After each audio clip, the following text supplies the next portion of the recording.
अध्यक्ष महोदय, मेरा जो सवाल है, कई बार इस सदन में गूंजा है पी पेसा 1996 और उसी से संबंधित मेरा सवाल अध्यक्ष महोदय, जो झारखंड पंचायत उपवन अनुसूचित क्षेत्रों पर विस्तार नियमावली 2022 का जो नियमावली प्रकाशित किया गया था अध्यक्ष महोदय, और इसमें जो आम जनता है या मंच है, डिफरेंट संगठन है, उनका आपत्ति और सुझाव लेते हुए एक रिवाइज ड्राफ्ट तैयार करना था सरकार को। सरकार का जवाब आया है कि नियमावली प्रकाशित है। मैं ये जानना चाहती हूँ कि ये कौन सा नियमावली का प्रारूप प्रकाशित किया गया है, जिसमें आपत्ति और सुझाव ली गई थी, उसी को आपने दोबारा प्रकाशित किया कि उन आपत्ति और सुझावों को समावेश करते हुए आपने एक रिवाइज ड्राफ्ट तैयार किया है? और अगर रिवाइज ड्राफ्ट तैयार किया गया अध्यक्ष महोदय, तो दोनों का कॉपी मुझे उपलब्ध करा दिया जाए। और अगर नहीं किया गया है तो सरकार किसमें अपना मंत्रिपरिषद का स्वीकृति ले रही है? क्योंकि उसमें लिखा हुआ है एवं सरकार द्वारा स्वीकृति की कार्रवाई जारी है, तो किस ड्राफ्ट पे जारी है?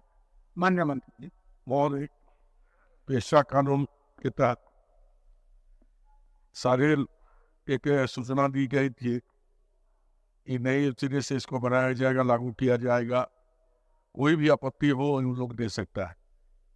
तो करीब करीब 350 ऐसा जो है उस पर आवेदन आया था, सुझाव आया था, और उसमें 200 को 260 को उसमें जोड़ा गया था, उसका सब पर देखा गया है और उसके बाद जो है सर्वे बनाया जा रहा है। अभी तक फाइनल मोड में है और कुछ चीजें जो है नियम और अधिनियम के तहत होता है, मेरे कहने से और हमारे सुझाव से ही होगा ऐसा नहीं होता है। कुछ चीज़ों को हम विस्तारित रूप से आपके सामने 5th शेड्यूल 1996 का जो है और उसके बाद हाई कोर्ट और सुप्रीम कोर्ट का जो न्यायालय का जो आदेश आया था उसको भी इन लोगों ने मानने की काम किया है।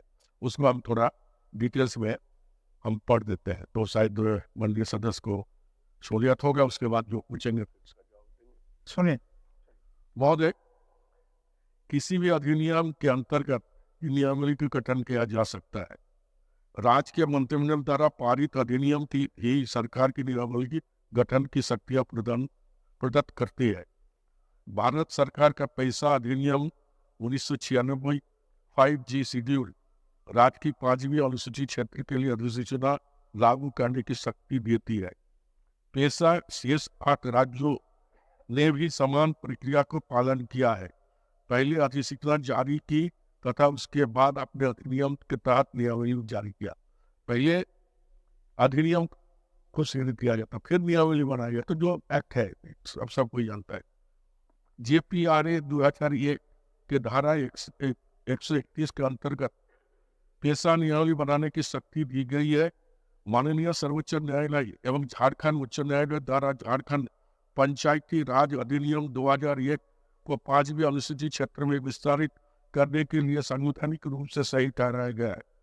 अतः ये स्पष्ट है कि अधिनियम के धारा 131 के अंतर्गत राज्य सरकार झारखंड पंचायत उपवन अनुसूचित क्षेत्र का विस्तार नियमावली 2022 गठित करने में सक्षम है। पेशा 1996 की धारा 4B में 26वीं अनुसूची में अनुसरण करने को कहा गया। झारखंड अधिनियम तथा प्रस्तावित नियमावली में इसका अनुपालन किया गया है।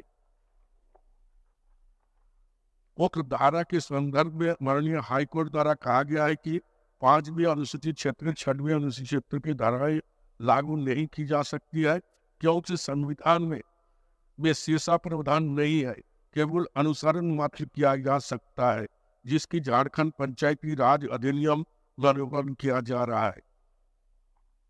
पेशा अधिनियम 1996 में कहा गया कि यदि अधिनियम लागू होने के पहले से किसी राज्य में पंचायती राज अधिनियम लागू थी, तो यदि उसकी कोई भी धारा पेशा 1996 में असंगत है, वो धारा 1 साल के भीतर सत्वा प्रभावी हो जाएगी।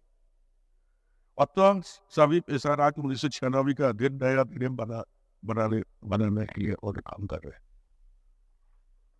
अध्यक्ष महोदय, मैं इस बात से सहमत हूँ जिस बात को मंत्री जी ने कहा कि कानून के अनुकूल ही काम हो सकता है और प्रयास और हमारा लगन भी उसी तरफ ही है। अध्यक्ष महोदय, पहली बात यह है कि मैं ये मानती नहीं हूँ कि ये जवाब मंत्री जी का है या सरकार का है। मैं मानती हूँ कि ये जवाब अधिकारियों का है और सरकार किसी की भी रही हो, पी पेसा को लेके हमेशा अधिकारियों ने यहाँ के सदन को गुमराह किया है। अध्यक्ष महोदय, जो पी पेसा का कानून 1996 है उसमें साफ, ये संसदीय कानून है और संसदीय कानून में छेड़छाड़ करने का प्रयास राज्य सरकार भी नहीं कर सकती है। तो जब संसदीय कानून है और इसमें साफ लिखा हुआ है कि अगर 1996 में अगर कानून का लागू होने के 1 साल उपरांत भी अगर कोई राज्य सरकार नियमावली नहीं बनाती है तो इन प्रोविजंस को, जो 25 प्रावधान दिए हैं, उनको स्वतः लागू माना जाएगा। दूसरी बात यह है अध्यक्ष महोदय, जो आज हम नियमावली का बात कर रहे हैं, जो यहाँ के अधिकारियों ने 2022 का नियमावली बनाया है, वो झारखंड पंचायती राज एक्ट 2001 के नियमावली के तहत बनाया है, के अधिनियम के तहत बनाया है। और हम बात कर रहे हैं अध्यक्ष महोदय, पूछना क्या चाहते हैं? पूछना हम यही चाहते हैं अध्यक्ष महोदय। पहली बात तो है, ये जो चर्चा है अगर ये 2 घंटा 1 दिन भी चले तो ये कम रहेगा समय, इसीलिए बहुत संक्षेप में मैं आपको यही बताना चाहती हूँ कि पूरे 8 राज्यों का मंत्री जी हमें हवाला दे रहे हैं। पूरे देश भर में पी पेसा को और 5वीं अनुसूची को, राज्यों को का दर्जा को खत्म करने का एक प्रयास किया जा रहा है। और अध्यक्ष महोदय, हमारा इच्छा है कि अगर आपको नियमावली बनाना है तो आप पी पेसा 1996 के तहत बनाएं, ना कि झारखंड पंचायती राज एक्ट, क्योंकि लोगों को लगता है कि पी पेसा और पंचायती राज एक है। नहीं, पर पी पेसा अनुसूचित इलाकों के लिए है अध्यक्ष महोदय और सामान्य क्षेत्रों के लिए पंचायती राज है। आप नियमावली बनाते हैं पंचायती राज के तहत, आप कहते हैं ये पी पेसा है। ये कैसे हो सकता है अध्यक्ष महोदय? आप पी पेसा 1996 के तहत नियमावली बनाइए, ना कि जेपीआरए एक्ट 2001 के तहत। और अध्यक्ष महोदय, अधिकारियों से मेरा ये भी सवाल है, जब पी पेसा नियमावली है ही नहीं, क्योंकि हम लोग स्वरूप का बात कर रहे हैं, इस बात से तो आप भी सहमत है और सदन भी सहमत है, हम लोग ड्राफ्ट का बात कर रहे हैं, मतलब पी पेसा का नियमावली इस राज्य में है ही नहीं।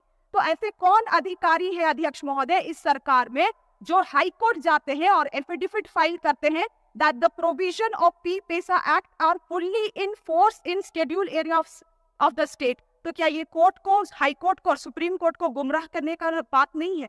जब नियमावली है ही नहीं तो आप ये इस बात का एफिडेविट कैसे फाइल कर सकते हैं कि P-PESA is in force? इसीलिए मैं केवल इतना कहना चाहती हूँ, ना कि मंत्री जी का भी इसमें कोई ये नहीं है अध्यक्ष महोदय, ना ही सरकार का है। ये चीज लगातार चला आ रहा है, सदियों से हमेशा ही सदन ने इस डिबेट को सुना है। हमारा केवल मंत्री जी से यही गुहार रहेगा कि अगर पंचायती राज विभाग को इश्यूज हो रहे हैं नियमावली बनाने के लिए, तो क्योंकि ये अनुसूचित इलाका का बात है, जो कि खुद स्कोप ऑफ वर्क अनुसूचित जनजाति कल्याण विभाग के अंतर्गत आता है, दोनों विभाग का समन्वय करते हुए इस नियमावली का ड्राफ्टिंग किया जाए। और जितने भी आपत्ति और सुझाव हैं उन, और हमारी भी, क्योंकि टैक्स एडवाइजरी काउंसिल के सदस्य होने के कारण हमारा भी सुझाव सरकार को गया है, सभी चीजों को बैठ के अध्ययन करते हुए 1 साल के तहत या इस साल के तहत इन नियमावली को तैयार किया जाए।